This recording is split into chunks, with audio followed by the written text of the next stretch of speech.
जी, पहली मेरी काफ़ी लोगों को पता नहीं है, पहली फिल्म जो मैंने की थी उसका नाम था पोस्टर बॉयज़। ओके। वो मैंने की थी श्रेयस तलपड़े ने। हाँ, वो फिल्म मुझे पता है, मुझे ये नहीं पता है कि आप उसमें मैं थी उसमें। और वो भी जब मैं बॉम्बे में दिल्ली में थी, उस टाइम तक मैं बॉम्बे शिफ्ट नहीं हुई थी। और दिल्ली में ऐसी होता है ना, छोटे मोटे ऑडिशंस रोज़ कुछ ना कुछ करते रहते थे। तो एक इस फिल्म का ऑडिशन आया था और मैं ऑडिशन का नाम सुन के ही डर गई थी कि नहीं मुझे फिल्मों में एक्टिंग नहीं करनी, इतना दूर का सोचा नहीं और पेरेंट्स कभी भेजेंगे भी नहीं। तो वो मैंने वैसे ही आइडिया हटा दिया था अपने दिमाग से। बट क्योंकि एजेंसी ने फोर्स किया, जिन लोगों के साथ मैं काम करती थी उन्होंने कहा दे के रख देते हैं, नहीं होगा कुछ तो कॉन्फिडेंस तो मिलेगा, जाके दे आओ। तो मैंने बोला ठीक है, तो ऑडिशन दिया। और उसी दौरान मैं बॉम्बे आई थी 1-2 दिन के लिए संतूर की ऐड करने के लिए पहली बार।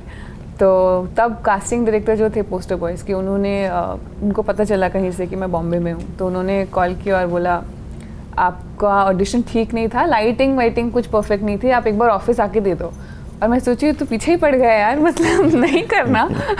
तो फिर मैंने बोला चलो ठीक है, एक बार इतना बोल रहे हैं तो जाके दे के आते हैं। दिया उस दिन ऑडिशन और अगले दिन कॉल आया कि डायरेक्टर को आपसे मिलना है क्योंकि आपका फाइनल हो गया है। और मैं खुशी से पागल हो गई कि यार लोग तो बोलते हैं 14 साल वेट करना पड़ता है कि मैंने तो आई भी नहीं।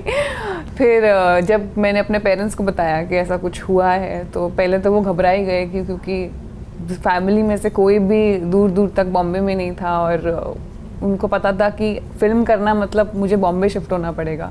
तो पहला तो रिएक्शन उनका यही था कि मत करना। बट जब मैंने उन्हें बताया सनी देओल है, बॉबी देओल है, तो उसके बाद वो मान गए। उसके बाद नो मोर क्वेश्चंस आस्क्ड। उसके बाद उन्होंने बोला अच्छा ठीक है। फिर उसके बाद जब मैं बॉम्बे आई 17 में फाइनली रहने के लिए, तब लैला मजनू के ऑडिशंस हो रहे थे और मैं भूल भी गई थी कि 16 में मैं ऑलरेडी दे चुकी थी ऑडिशन लैला मजनू का और रिजेक्ट हो गया था, मतलब मुझे सिलेक्ट नहीं किया गया था। और जब 17 में दोबारा ऑडिशंस हो रहे थे तो बोला गया कि ऑडिशन के लिए जाओ, लैला मजनू के ऑडिशन है। तो मैंने बोला मेरा है उनके पास ऑडिशन, उन्हें पसंद नहीं आया है। और मैं शायद अपनी फ्लैटमेट के साथ किसी और ऑडिशन पे गई थी, ईवा डिओड्रेंट्स की ऐड थी, मुझे याद है। हम ऑडिशन दे रहे थे और उसने बोला कि यार मेरा ना एक लैला मजनू का ऑडिशन है, प्लीज़ साथ में चल ले, क्योंकि एक ही रिक्शा करके जाएंगी ना, बात मतलब क्या मतलब है 2 रिक्शा करके जाने का। तो मैंने बोला हाँ ठीक है चलो चलते हैं।